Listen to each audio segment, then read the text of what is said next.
All right, welcome to class, guys. We're going to do our pre-flight check super quickly here because we are all very familiar with this. Just make sure that you have got all your windows open. You can see chat, you can see the attendees list, and that your audio and video are set up correctly and that you've blocked out all of those distractions. We're going to do my quick part of the quality check. Is record light on in the upper left? Can you hear me okay? And if you can give me an agree or a hands up, whichever works for you so that I know that I can keep going. Perfect. Thank you so much, guys. You can lower your hands. Okay, so today's focus then, we're going to be using Randy Garrison's book as we discuss teaching presence. So if you could be sure to have chapter 6 available. And our big idea is that teaching presence is vital to asynchronous discussions. By the end of this unit, here are our objectives. We should be able to identify issues with teaching presence in async classes, develop some strategies for enhancing teaching presence in async classes, and understand how research supports teaching presence. So how can we be present in an async space? So teaching presence when students and instructors are not in that same place, same time, it can be really difficult just overall, but especially so in a discussion forum. How are we going to keep up with that debate that's going on when students are dropping in and out, when we're dropping in and out? How do we keep some kind of presence going on there? So here's our super fast intro activity, thinking about some trouble spots. You could use the underlying tool to identify situations that either you've experienced as a student or that you worry about happening as an instructor trying to run a class when there's an async class discussion going on. Virtual students, this is where you would make notes for yourselves about which feel relevant to you and add them on into your summary document. Perfect, yes, so people like wait until just the last minute. They know they got all these chances. Students can dominate things. People can be off track. They can either be just plain wrong, misguided. They're really confused. People just start chiming in. Yeah, me too, good point. Yeah, that dominated one is a real, that can really destroy a conversation, right? When just one person is overrunning everything, and yeah, and there's no instructor going on in there. Yeah, great. Good stuff, guys. So I want to think about what we can do to try and prevent some of this, okay? To make sure that we all hope that none of these trouble spots are going to happen to us in our discussions, but especially in an async class where we might not see a message right away, because we can't hang out there the whole time, right? So where students are dropping in and out, stuff can kind of brew in the background without us being aware of it. And none of our discussions are going to be perfect, let's face it, but the factors of social and cognitive presence are vital all the way through the course and in discussion. Key remedy for where these things can kind of go wrong a little bit is that having that teaching presence there in all aspects of the course. So we're going to think about how teaching presence can either prevent, by careful setup, or resolve these types of issues.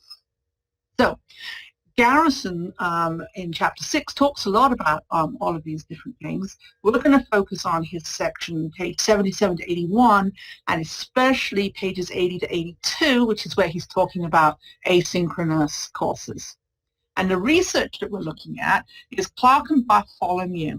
They found that this is an area that really needs some attention. Teaching presence and asynchronous discussion, kind of neglected, needs some improvement.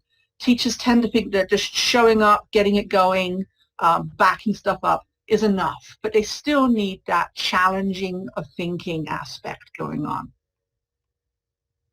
So if you could, really fast activity here, please raise your hands if you are also concerned about teaching presence in an asynchronous environment or just like to know more about engagement. Yeah. Brenda, you're super confident. Do you need some too? Thank you. So like we're all concerned, right? If we're conscientious teachers, we're all kind of like, I could do more. There's always more I could learn. because we do it like more in our teaching toolkits. So we're going to do a quick case study to apply this. So I've kind of zoomed through the background because I know we've all done the reading. We're all very familiar with these ideas. Let's think about applying them. So to save time in your rooms, I am going to run through the case study a little bit first with you so that you don't have to take valuable time reading the scenario. So we're all teaching classes about graphic novels or manga. We've got students who are highly invested in this. So I'm going to ask you to imagine that you are Tanisha and Michael, and they are team teaching a class with an extra challenge, right? They're teaching an async class about graphic novels, and it is going so well. Students are really invested in this topic. You know, the students who sign up for this, they want to be taking this class. They've got quite a lot of knowledge themselves already. So social cognitive stuff, that's going just so great. And Tanisha and Michael have prepared really well. They've got lectures, activities. They reply to students. It's all going so good. And they do monitor the discussion boards, and they post weekly prompts that are very engaging. But so far, they have let their students who are engaged kind of discuss without a whole lot of faculty involvement. And in their weekly joint email to the class, they offer a summary of discussions and make a few quick follow-up notes. Trouble is happening now. Just past midterm, and that discussion board is falling apart. Those more engaged students have started to turn into dominating students, and one is even kind of starting to troll other people. And they got off track with some of their cognitive stuff too. They're arguing about fandom issues instead of the actual course content. And some of those quieter students have either gone away or they just make a few quick comments to get their points to being there. So Tanisha and Michael, you know, they feel a little guilty about this. They're worried about this. You know, we let it kind of ride because it seemed to be going so well. But it's spring break, and they've decided let's turn this thing around. So Tanisha has read Garrison's book and sent Michael a PDF of chapter 6. So here's your task. Sorry, you probably heard those dogs stomping up the stairs there. Sorry about that. You're going to imagine that you are Tanisha Michael. You've highlighted several pages on pages 80 to 81, and you are brainstorming like mad about how to effectively increase your teaching presence in the discussion boards for the rest of the semester and how to address some of the current issues. So this is the slide that you're going to be working on in a minute. Don't try and work on this one. We're going to go to the breakout room with slides in just a second. Okay. So you're going to try and come up with 4 strategies. Okay. 2 of them are going to be like specific and immediate. We got to turn this thing around. Okay. So 2 things to get the discussion board back on track, and then 2 sort of like bigger strategies, general strategies to make sure that this really doesn't happen again, to make sure that they can maintain their teaching presence on the board. Okay. So I am going to share the slides with you. And I am going to set a timer for 3 minutes, and I am going to ask you to go to breakout room 1. Virtual students, you have a slide there at the very end, if you would fill that one out, please. And live students, you're going to go to group 1, and you should have a group 1 slide. Any questions before you jump on out? Just as a reminder, if you're not sure how to get to the breakout rooms, you should have that little green door on the attendee tab to be able to jump to. If you don't see that there, let me know. Brenda, did you have a question? Yeah, have you put the link in the chat box?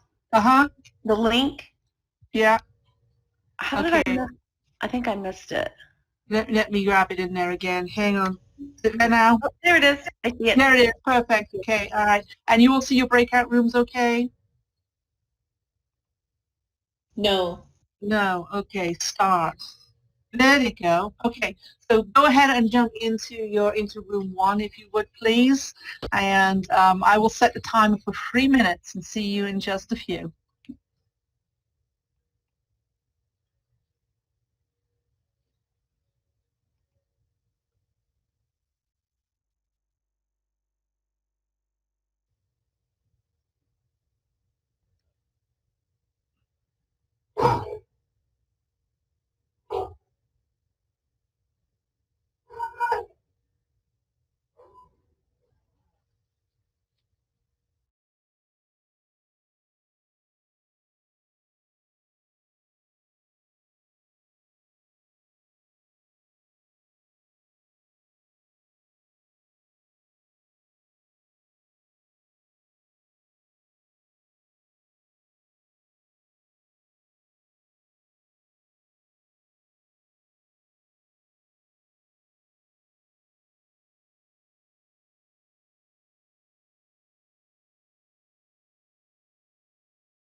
Okay, guys, that's time. I'm going to bring you guys back to the main room. If you can make sure your microphones are turned off, and I am going to go ahead and share our application so that we can see what's going on. If you give me just a second while I click around there. Go to my Chrome tab. All right. Okay, so do you guys see the Google slide screen?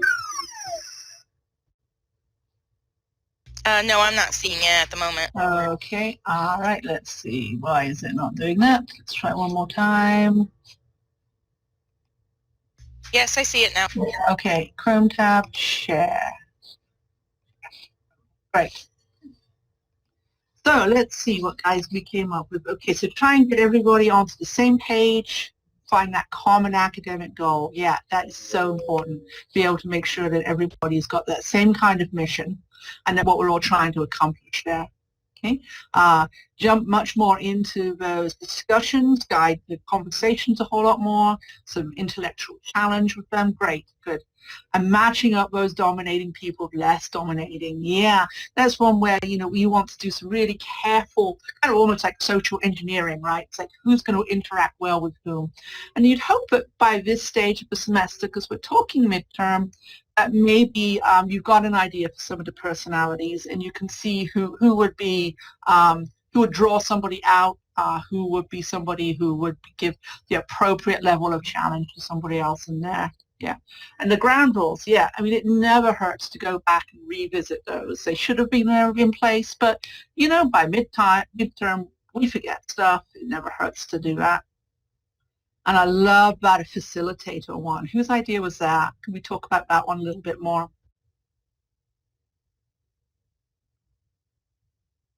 Well, I think we kind of discussed it all together, but Yeah. it was just facilitating the group and allowing different people to take on facilitation roles at different times. That's really good. So I mean, I like the way that gives some agency back to the students. So, but you know, it's not just the teacher's problem. Yes, they kind of messed up a little bit by abdicating their role a little bit. But now saying, you know, students really should be able to run their own groups effectively and put the responsibility on them a little bit. And that conference to talk it through sounds like a really fantastic idea. So sometimes just laying the problem out for people helps people realize this happens. There's a lot of these things just kind of slide along, right? There's no one crucial moment where you see stuff going wrong. Sometimes you look back and go, oh, wow, so we need to do something. Great. All right, good job, guys. Let me stop sharing this application and we will go back to the slideshow. Let's see. Did that stop okay for you guys? And get my slides back. Where did they go? Here they are.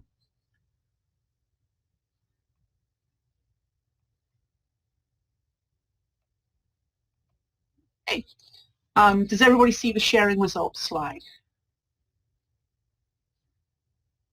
Yes, I see Yes, it. perfect. Thank you so much. Okay. So we're just going to think a little bit now about how we tie all of this together.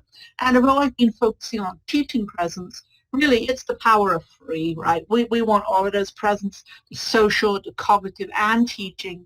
They're integral to that effective learning environment. And they're more than the sum of their parts when they're working together. So if one's missing or weaker, it can kind of undermine the whole.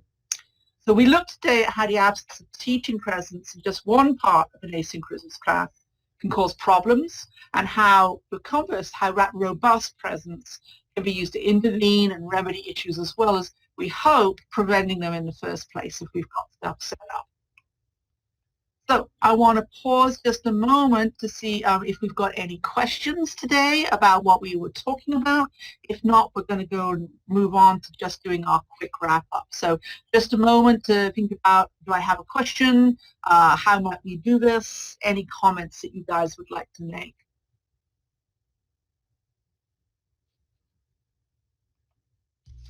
Nope, I don't have any comments. I'm good. Cool, great, thank you. All right, so we are just going to move on to our final activity, our wrap-up activity. Going to ask you guys to raise your hands to show that you take the teaching presence pledge. Okay, so by the power of the community of inquiry model, I pledge to incorporate teaching presence along with its amigos, social and cognitive, throughout my teaching and learning activities. May Randy Garrison politely and Canadianly challenge me should I fail. Virtual students, you should recite that on the honor system if you please. All right, guys. Thank you so much for joining in with the class. That is all. And next week, we're going to tune in. Same bat time, same bat channel.